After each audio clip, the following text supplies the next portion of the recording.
The Ides of March. 1. It was 12:30 when I returned to the Albany as a last desperate resort. The scene of my disaster was much as I had left it. The baccarat counters still strewed the table, with the empty glasses and the loaded ashtrays. A window had been opened to let the smoke out, and was letting in the fog instead. Raffles himself had merely discarded his dining jacket for one of his innumerable blazers. Yet he arched his eyebrows as though I had dragged him from his bed. "Forgotten something?" said he, when he saw me on his mat. "No," said I, pushing past him without ceremony. And I led the way into his room with an impudence amazing to myself. "Not come back for your revenge, have you? Because I'm afraid I can't give it to you single-handed." I was sorry myself that the others. We were face to face by his fireside, and I cut him short. "Raffles," said I, "you may well be surprised at my coming back in this way and at this hour. I hardly know you. I was never in your rooms before tonight. But I gophered for you at school, and you said you remembered me.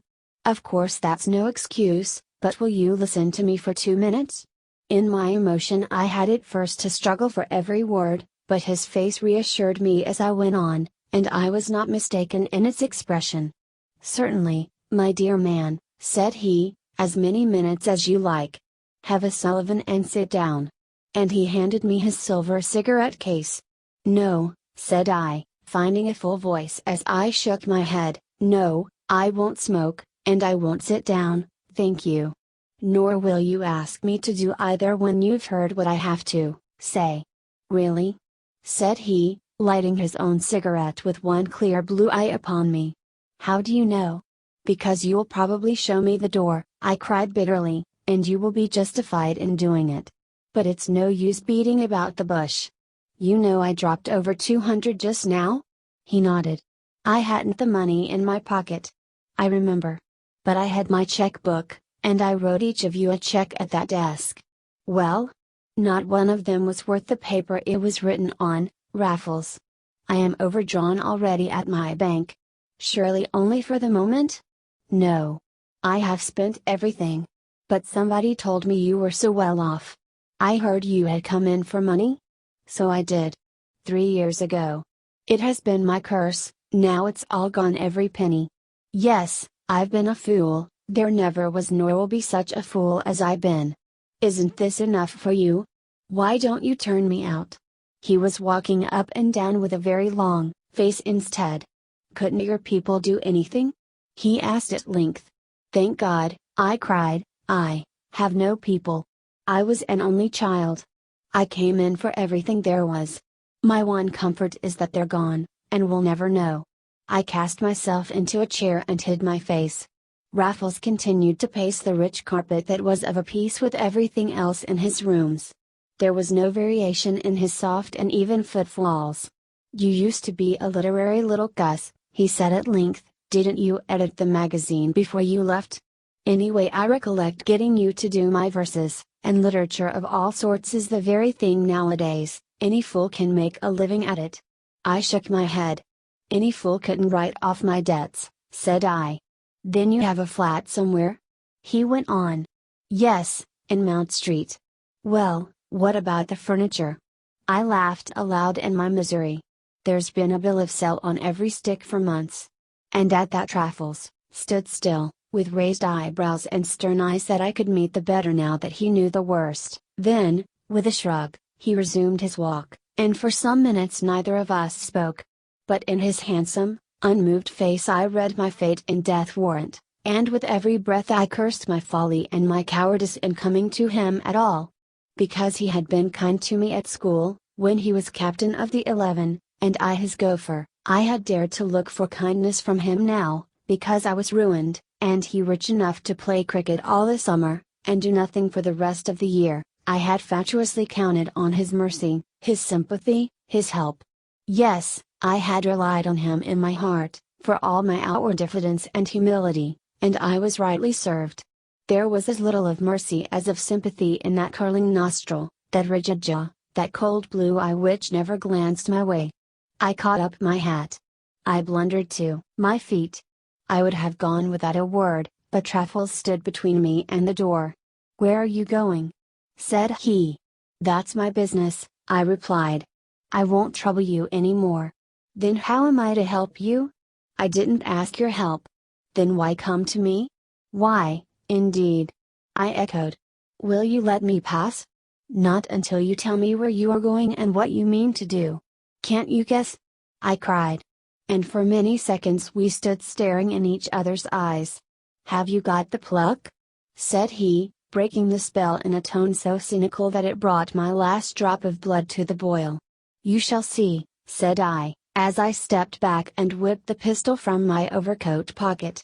"Now, will you let me pass or shall I do it here?" The barrel touched my temple, and my thumb the trigger. Mad with excitement as I was, ruined, dishonored, and now finally determined to make an end of my misspent life, my only surprise, to this day, is that I did not do so then and there.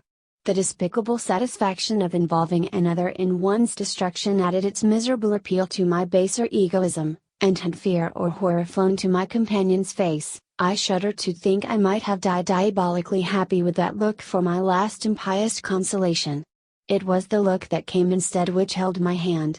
Neither fear nor horror were in it, only wonder, admiration, and such a measure of pleased expectancy as caused me after all to pocket my revolver with an oath.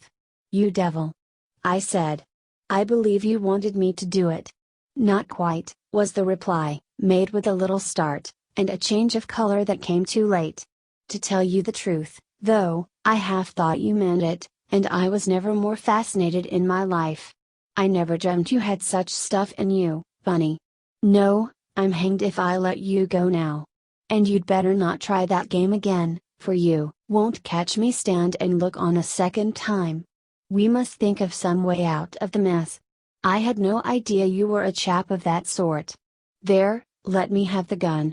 One of his hands fell kindly on my shoulder, while the other slipped into my overcoat pocket, and I suffered him to deprive me of my weapon without a murmur.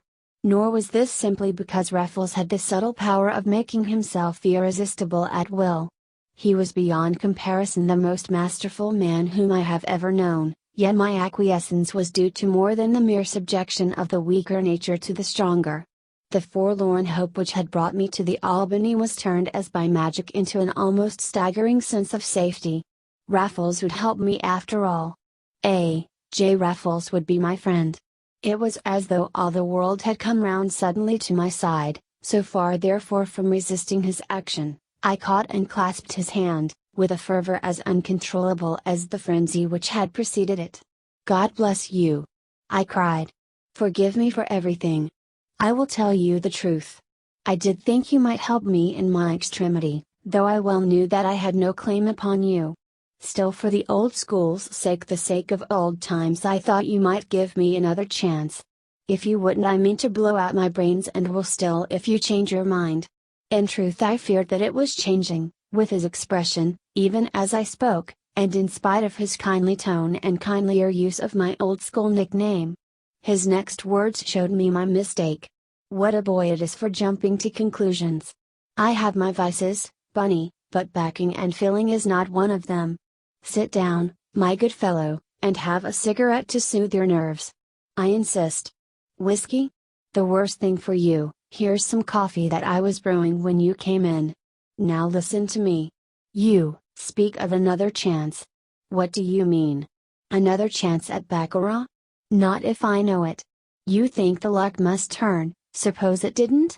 We should only have made bad worse. No, my dear chap, you've plunged enough. Do you put yourself in my hands or do you not? Very well, then you plunge no more, and I undertake not to present my check. Unfortunately there are the other men, and still more unfortunately, Bunny, I'm as hard up at this moment as you are yourself." It was my turn to stare at Raffles. "You?" I vociferated. "You hard up? How am I to sit here and believe that? Did I refuse to believe it of you?" He returned, smiling. "And, with your own experience, do you think that because a fellow has rooms in this place, and belongs to a club or two, and plays a little cricket, he must necessarily have a balance at the bank? I tell you, my dear man, that at this moment I'm as hard up as you ever were. I have nothing but my wits to live on, absolutely nothing else. It was as necessary for me to win some money this evening as it was for you. We're in the same boat, Bunny, we'd better pull together. Together. I jumped at it. I'll do anything in this world for you, Raffles, I said, if you really mean that you won't give me away. Think of anything you like, and I'll do it. I was a desperate man when I came here, and I'm just as desperate now. I don't mind what I do if only I can get out of this without a scandal. Again I see him, leaning back in one of the luxurious chairs with which his room was furnished. I see his indolent, athletic figure, his pale, sharp, clean-shaven features, his curly black hair, his strong, unscrupulous mouth. And again I feel the clear beam of his wonderful eye, cold and luminous as a star, shining into my brain, sifting the very secrets of my heart. I wonder if you mean all that? He said at length. You do in your present mood, but who can back his mood to last? Still, there's hope when a chap takes that tone. Now I think of it, too, you were a plucky little devil at school, you once did me rather a good turn, I recollect.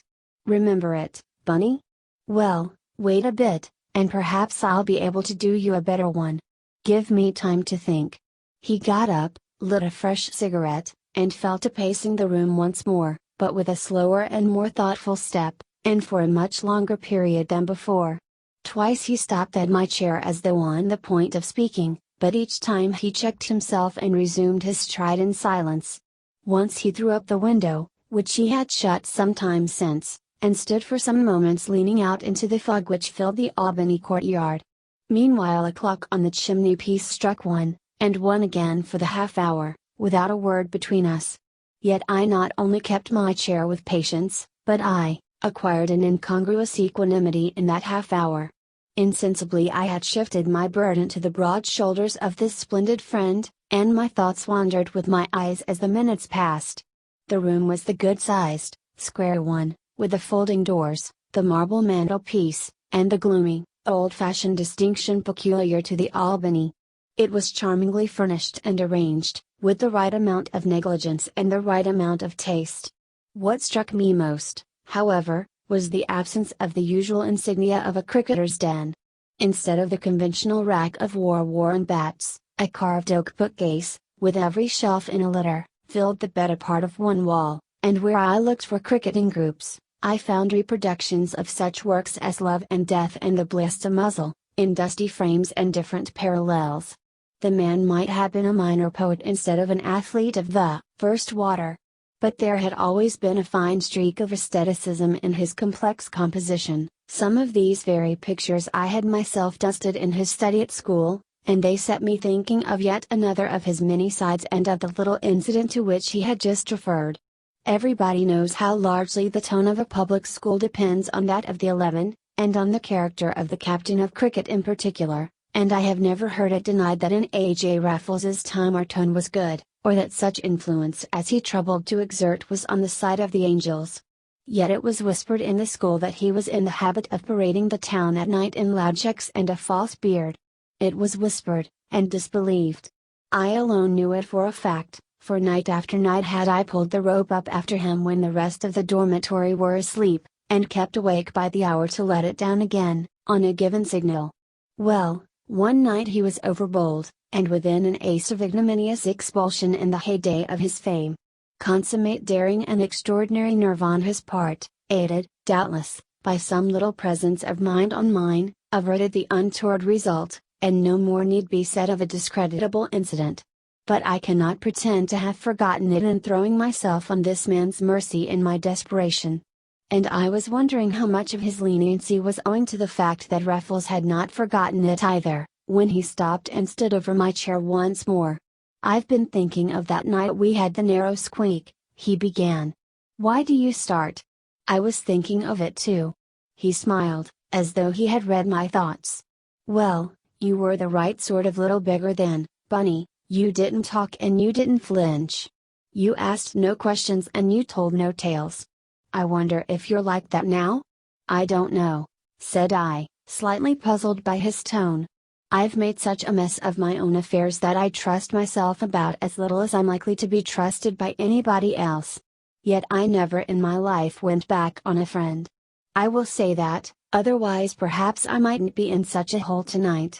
Exactly, said Raffles, nodding to himself, as though in assent to some hidden train of thought, exactly what I remember of you, and I'll bet it's as true now as it was 10 years ago. We don't alter, Bunny. We only develop. I suppose neither you nor I are really altered since you used to let down that trope and I used to come up it hand over hand. You would stick at nothing for a pal, what? At nothing in this world, I was pleased to cry. Not even at a crime? Said Raffles, smiling. I stopped to think, for his tone had changed, and I felt sure he was chaffing me. Yet his eye seemed as much in earnest as ever, and for my part I was in no mood for reservations. No, not even at that, I declared. Name your crime, and I'm your man. He looked at me one moment in wonder, and another moment in doubt, then turned the matter off with a shake of his head, and the little cynical laugh that was all his own. You're a nice chap, Bunny. A real desperate character, what? Suicide one moment, and any crime I like the next. What you want is a drag, my boy, and you did well to come to a decent law-abiding citizen with a reputation to lose. Nonetheless, we must have that money tonight by hook or crook. Tonight, Raffles? The sooner the better. Every hour after 10 o'clock tomorrow morning is an hour of risk. Let one of those checks get round to your own bank, and you and it are dishonored together. No, we must raise the wind tonight and reopen your account first thing tomorrow. And I rather think I know where the wind can be raised. At 2 o'clock in the morning? Yes. But how, but where at such an hour? From a friend of mine here in Bond Street. He must be a very intimate friend. Intimate's not the word. I have the run of his place and a latchkey all to myself. You would knock him up at this hour of the night? If he's in bed. And it's essential that I should go in with you? Absolutely. Then I must, but I'm bound to say I don't like the idea, Raffles. Do you prefer the alternative? Asked my companion, with a sneer. No, hang it, that's unfair. He cried apologetically in the same breath. I quite understand. It's a beastly ordeal. But it would never do for you to stay outside. I tell you what, you shall have a peg before we start, just one. There's the whiskey, here's a siphon, and I'll be putting on an overcoat while you help yourself. Well, I dare say I did so with some freedom, for this plan of his was not the less distasteful to me from its apparent inevitability. I must own, however, that it possessed fewer terrors before my glass was empty. Meanwhile Raffles rejoined me, with a covert coat over his blazer, and a soft felt hat set carelessly on the curly head he shook with a smile as I passed him the decanter. When we come back, said he. Work first, play afterward. Did you see what day it is? He added, tearing a leaflet from a Shakespearean calendar, as I drained my glass. March 15 The Ides of March, the Ides of March, remember. Bunny, my boy? You won't forget them, will you? And, with a laugh, he threw some coals on the fire before turning down the gas like a careful householder. So we went out together as the clock on the chimney-piece was striking 2.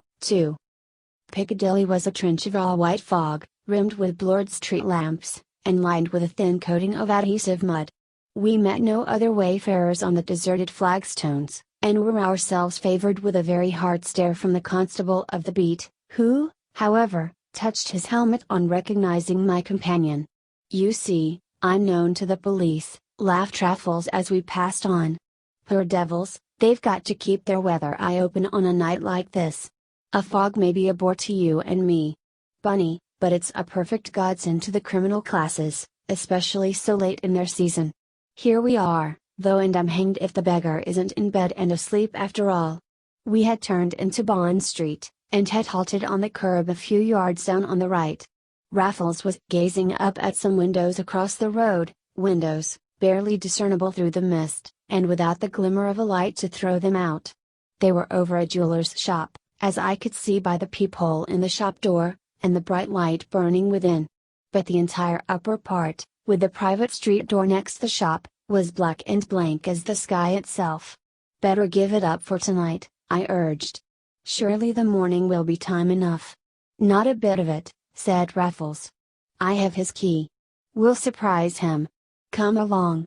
And seizing my right arm, he hurried me across the road, opened the door with his latchkey, and in another moment had shut it swiftly but softly behind us. We stood together in the dark. Outside, a measured step was approaching. We had heard it through the fog as we crossed the street. Now, as it drew nearer, my companion's fingers tightened on my arm. "It may be the chap himself," he whispered. "He's the devil of a night bird. Not a sound, Bunny. We'll startle the life out of him." Ah! The measured step had passed without a pause. Raffles drew a deep breath, and his singular grip of me slowly relaxed. "But still, not a sound," he continued in the same whisper. "We'll take a rise out of him, wherever he is. Slip off your shoes and follow me." Well, you may wonder at my doing so, but you can never have met A.J. Raffles. Half his power lay in a conciliating trick of sinking the commander in the leader. And it was impossible not to follow one who led with such a zest. You might question, but you followed first. So now, when I heard him kick off his own shoes, I did the same, and was on the stairs at his heels before I realized what an extraordinary way was this of approaching a stranger for money in the dead of night. But obviously Raffles and he were on exceptional terms of intimacy, and I could not but infer that they were in the habit of playing practical jokes upon each other. We groped our way so slowly upstairs that I had time to make more than one note before we reached the top. The stair was uncarpeted. The spread fingers of my right hand encountered nothing on the damp wall, those of my left trailed through a dust that could be felt on the banisters. An eerie sensation had been upon me since we entered the house. It increased with every step we climbed. What hermit were we going to startle in his cell? We came to a landing. The banisters led us to the left, and to the left again. 4 steps more, and we were on another and a longer landing, and suddenly a match blazed from the black. I never heard it struck. Its flash was blinding. When my eyes became accustomed to the light, there was Raffles holding up the match with one hand, and shading it with the other, between bare boards, stripped walls, and the open doors of empty rooms. "Where have you brought me?" I cried. "The house is unoccupied." "Hush! Wait!" he whispered, and he led the way into one of the empty rooms. His match went out as we crossed the threshold, and he struck another without the slightest noise. Then he stood with his back to me, fumbling with something that I could not see. But, when he threw the second match away, there was some other light in its stead, and a slight smell of oil. I stepped forward to look over his shoulder, but before I could do so he had turned and flashed a tiny lantern in my face. "What's this?" I gasped. "What rotten trick are you going to play?" "It's played," he answered, with his quiet laugh. "On me?" "I am afraid so, Bunny." "Is there no one in the house, then?" "No one but ourselves." "So it was mere chaff about your friend in Bond Street, who could let us have that money?" "Not altogether. It's quite true that Danby is a friend of mine." "Danby?" "The jeweler, underneath." "What do you mean?"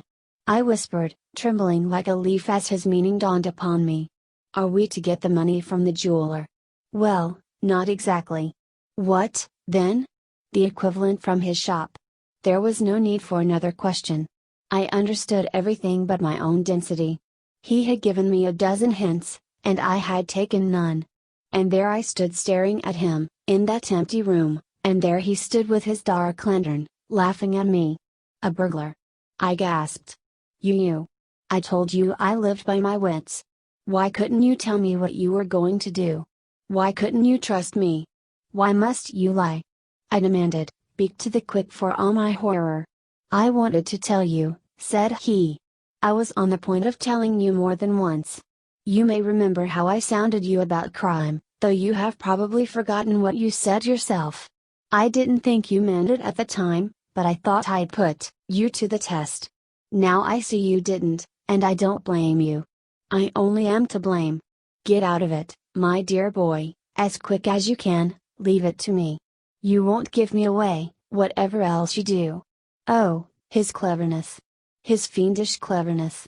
Had he fallen back on threats, coercion, sneers, all might have been different even yet. But he set me free to leave him in the lurch. He would not blame me. He did not even bind me to secrecy, he trusted me. He knew my weakness and my strength, and was playing on both with his master's touch. "Not so fast," said I. "Did I put this into your head, or were you going to do it in any case?" "Not in any case," said Raffles. "It's true I've had the key for days, but when I won tonight I thought of chucking it, for, as a matter of fact, it's not a one-man job. That settles it. I'm your man." "You mean it?" "Yes, for tonight." "Good old Bunny," he murmured, holding the lantern for one moment to my face. The next he was explaining his plans, and I was nodding, as though we had been fellow cracksmen all our days. "I know the shop," he whispered, "because I've got a few things there. I know this upper part too, it's been to let for a month, and I got an order to view, and took a cast of the key before using it. The one thing I don't know is how to make a connection between the two. At present there's none. We may make it up here, though I rather fancy the basement myself. If you wait a minute I'll tell you." He set his lantern on the floor, crept to a back window, and opened it with scarcely a sound, only to return, shaking his head, after shutting the window with the same care. "That was our one chance," said he, "a back window above a back window, but it's too dark to see anything, and we daren't show an outside light. Come down after me to the basement. And remember, though there's not a soul on the premises, you can't make too little noise. There, listen to that." It was the measured tread that we had heard before on the flagstones outside. Raffles darkened his lantern, and again we stood motionless till it had passed. "Either a policeman," he muttered, "or a watchman that all these jewelers run between them. The watchman's the man for us to watch, he's simply paid to spot this kind of thing." We crept very gingerly down the stairs, which creaked a bit in spite of us, and we picked up our shoes in the passage, then down some narrow stone steps, at the foot of which Raffles showed his light, and put on his shoes once more, bidding me do the same in a rather louder tone than he had permitted himself to employ overhead. We were now considerably below the level of the street, in a small space with as many doors as it had sides. 3 were ajar, and we saw through them into empty cellars, but in the 4th a key was turned and a bolt drawn, and this one presently led us out into the bottom of a deep, square well of fog. A similar door faced it across this area, and Raffles had the lantern close against it, and was hiding the light with his body, when a short and sudden crash made my heart stand still. Next moment I saw the door wide open, and Raffles standing within and beckoning me with a jimmy. "Door number 1, he whispered. "Deuce knows how many more there'll be, but I know of 2 at least. We won't have to make much noise over them, either, down here there's less risk." We were now at the bottom of the exact fellow to the narrow stone stair which we had just ascended, the yard, or well, being the one part common to both the private and the business premises. But this flight led to no open passage. Instead, a singularly solid mahogany door confronted us at the top. "I thought so," muttered Raffles, handing me the lantern, and pocketing a bunch of skeleton keys, after tampering for a few minutes with the lock. "It'll be an hour's work to get through that. Can't you pick it?" "Number, I know these locks. It's no use trying. We must cut it out, and it'll take us an hour." It took us 47 minutes by my watch, or, rather, it took Raffles, and never in my life have I seen anything more deliberately done. My part was simply to stand by with a dark lantern in one hand, and a small bottle of rock oil in the other. Raffles had produced a pretty embroidered case, intended obviously for his razors, but filled instead with the tools of his secret trade, including the rock oil. From this case he selected a bit, capable of drilling a hole an inch in diameter, and fitted it to a small but very strong brace. Then he took off his covert coat and his blazer, spread them neatly on the top step, knelt on them, turned up his shirt cuffs, and went to work with brace and bit near the keyhole.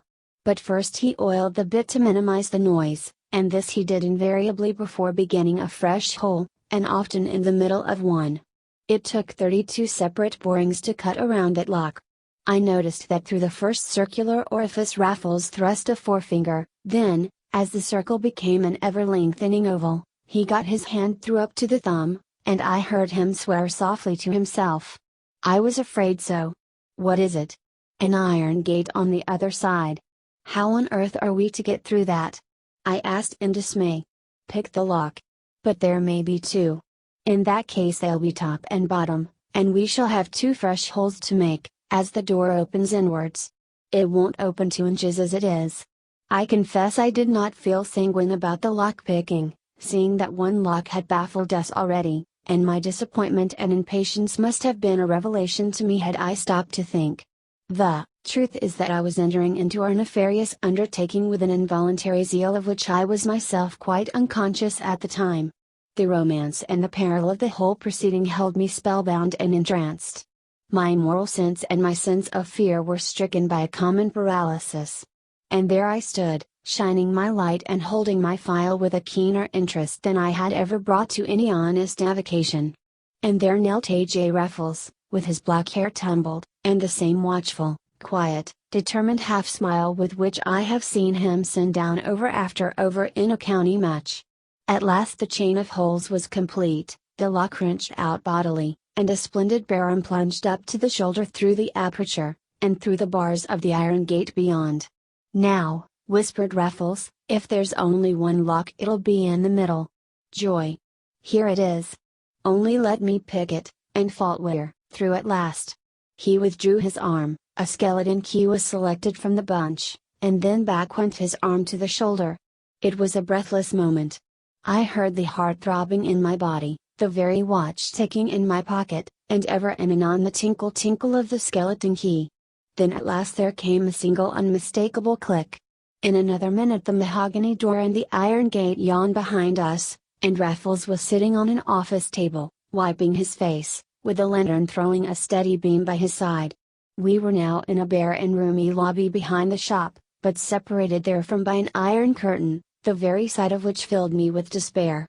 Raffles, however, did not appear in the least depressed, but hung up his coat and hat on some pegs in the lobby before examining this curtain with his lantern.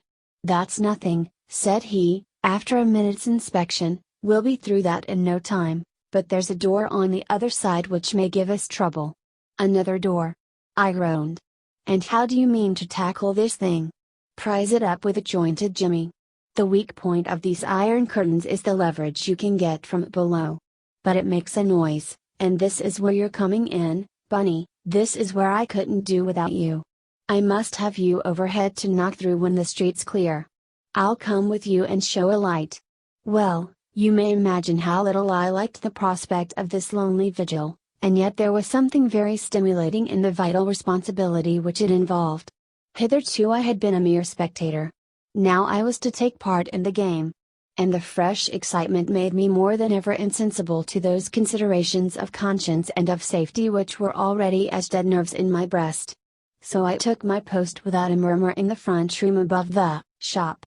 The fixtures had been left for the refusal of the incoming tenant, and fortunately for us they included Venetian blinds which were already down. It was the simplest matter in the world to stand peeping through the laths into the street, to beat twice with my foot when anybody was approaching, and once when all was clear again. The noises that even I could hear below, with the exception of one metallic crash at the beginning, were indeed incredibly slight, but they ceased altogether at each double rap from my toe, and a policeman passed quite half a dozen times beneath my eyes, and the man whom I took to be the jeweler's watchman oftener still, during the better part of an hour that I spent at the window. Once, indeed, my heart was in my mouth, but only once. It was when the watchman stopped and peered through the peephole into the lighted shop. I waited for his whistle, I waited for the gallows or the jail. But my signals had been studiously obeyed, and the man passed on in undisturbed serenity. In the end I had a signal in my turn, and retraced my steps with lighted matches, down the broad stairs, down the narrow ones, across the area, and up into the lobby where Raffles awaited me with an outstretched hand. "Well done, my boy," said he. "You're the same good man in a pinch, and you shall have your reward. I've got £1,000 worth if I've got a pin-oath. It's all in my pockets. And here's something else I found in this locker, very decent port and some cigars, meant for poor dear Danby's business friends. Take a pull, and you shall light up presently. I've found a lavatory, too, and we must have a wash and brush up before we go, for I'm as black as your boot." The iron curtain was down, but he insisted on raising it until I could peep through the glass door on the other side and see his handiwork in the shop beyond. Here 2 electric lights were left burning all night long, and in their cold white rays I could at first see nothing amiss. I looked along an orderly lane, an empty glass counter on my left, glass cupboards of untouched silver on my right, and facing me the filmy black eye of the peephole that shone like a stage moon on the street. The counter had not been emptied by Raffles, its contents were in the Chubb's safe, which he had given up at a glance, nor had he looked at the silver, except to choose a cigarette case for me. He had confined himself entirely to the shop window. This was in 3 compartments, each secured for the night by removable panels with separate locks. Raffles had removed them a few hours before their time, and the electric light shone on a corrugated shutter bare as the ribs of an empty carcass. Every article of value was gone from the one place which was invisible from the little window in the door, elsewhere all was as it had been left overnight. And but for a train of mangled doors behind the iron curtain, a bottle of wine and a cigar box with which liberties had been taken, a rather black towel in the lavatory, a burnt match here and there, and our finger marks on the dusty banisters, not a trace of our visit did we leave. "Had it in my head for long?" said Raffles, as we strolled through the streets towards dawn, for all the world as though we were returning from a dance. "No, Bunny, I never thought of it till I saw that upper part empty about a month ago, and bought a few things in the shop to get the lie of the land. That reminds me that I never paid for them, but, by Jove, I will tomorrow, and if that isn't poetic justice, what is?" One visit showed me the possibilities of the place, but a second convinced me of its impossibilities without a pal. So I had practically given up the idea, when you came along on the very night, and in the very plight for it. But here we're at the Albany, and I hope there's some fire left, for I don't know how you feel, Bunny, but for my part I'm as cold as Keats's owl. He could think of Keats on his way from a felony. He could hanker for his fireside like another. Floodgates were loosed within me, and the plain English of our adventure rushed over me as cold as ice. Raffles was a burglar. I had helped him to commit one burglary, therefore I was a burglar, too. Yet I could stand and warm myself by his fire, and watch him empty his pockets, as though we had done nothing wonderful or wicked. My blood froze. My heart sickened. My brain whirled. How I had liked this villain! How I had admired him! Now my liking and admiration must turn to loathing and disgust. I waited for the change. I longed to feel it in my heart. But I longed and I waited in vain. I saw that he was emptying his pockets, the table sparkled with their hoard. Rings by the dozen, diamonds by the score, bracelets, pendants, aigrettes, necklaces, pearls, rubies, amethysts, sapphires, and diamonds always, diamonds in everything, flashing bayonets of light, dazzling me, blinding me, making me disbelieve because I could no longer forget. Last of all came no gem, indeed, but my own revolver from an inner pocket. And that struck a chord. I suppose I said something, my hand flew out. I can see Raffles now, as he looked at me once more with a high arch over each clear eye. I can see him pick out the cartridges with his quiet, cynical smile, before he would give me my pistol back again. "You mayn't believe it, Bunny," said he, "but I never carried a loaded one before. On the whole I think it gives one confidence. Yet it would be very awkward if anything went wrong, one might use it, and that's not the game at all, though I have often thought that the murderer who has just done the trick must have great sensations before things get too hot for him. Don't look so distressed, my dear chap. I've never had those sensations, and I don't suppose I ever shall. But this much you have done before?" said I hoarsely. "Before? My dear Bunny, you offend me. Did it look like a first attempt? Of course I have done it before. Often? Well, no. Not often enough to destroy the charm, at all events, never, as a matter of fact, unless I'm cursedly hard up. Did you hear about the Thimbleby diamonds? Well, that was the last time, and a poor lot of paste they were. Then there was the little business of the Dormer houseboat at Henley last year. That was mine also, such as it was. I've never brought off a really big coup yet, when I do I shall chuck it up. Yes, I remembered both cases very well. To think that he was their author. It was incredible, outrageous, inconceivable. Then my eyes would fall upon the table, twinkling and glittering in 100 places, and incredulity was at an end. How came you to begin? I asked, as curiosity overcame mere wonder, and a fascination for his career gradually wove itself into my fascination for the man. Ah! That's a long story, said Raffles. It was in the colonies, when I was out there playing cricket. It's too long a story to tell you now, but I was in much the same fix that you were in tonight, and it was my only way out. I never meant it for anything more, but I tasted blood, and it was all over with me. Why should I work when I could steal? Why settle down to some humdrum uncongenial billet, when excitement, romance, danger and a decent living were all going begging together? Of course it's very wrong, but we can't all be moralists, and the distribution of wealth is very wrong to begin with. Besides, you're not at it all the time. I'm sick of quoting Gilbert's lines to myself, but they're profoundly true. I only wonder if you'll like the life as much as I do. Like it? I cried out. Not I. It's no life for me. Once is enough. You wouldn't give me a hand another time? Don't ask me, Raffles. Don't ask me, for God's sake. Yet you said you would do anything for me. You asked me to name my crime.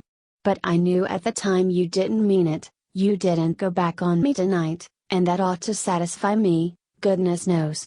I suppose I'm ungrateful, and unreasonable, and all that. I ought to let it end at this. But you're the very man for me, Bunny, the very man. Just think how we got through tonight. Not a scratch, not a hitch. There's nothing very terrible in it, you see, there never would be, while we worked together. He was standing in front of me with a hand on either shoulder, he was smiling as he knew so well how to smile. I turned on my heel, planted my elbows on the chimney piece, and my burning head between my hands. Next instant a still heartier hand had fallen on my back. All right, my boy. You are quite right and I'm worse than wrong. I'll never ask it again. Go, if you want to, and come again about midday for the cash. There was no bargain, but, of course, I'll get you out of your scrape especially after the way you've stood by me tonight. I was round again with my blood on fire. I'll do it again, I said, through my teeth. He shook his head. Not you, he said, smiling quite good-humoredly on my insane enthusiasm. I will, I cried with an oath. I'll lend you a hand as often as you like. What does it matter now? I've been in it once. I'll be in it again. I've gone to the devil anyhow. I can't go back, and wouldn't if I could. Nothing matters another rap. When you want me, I'm your man. And that is how Raffles and I joined felonious forces on the Ides of March.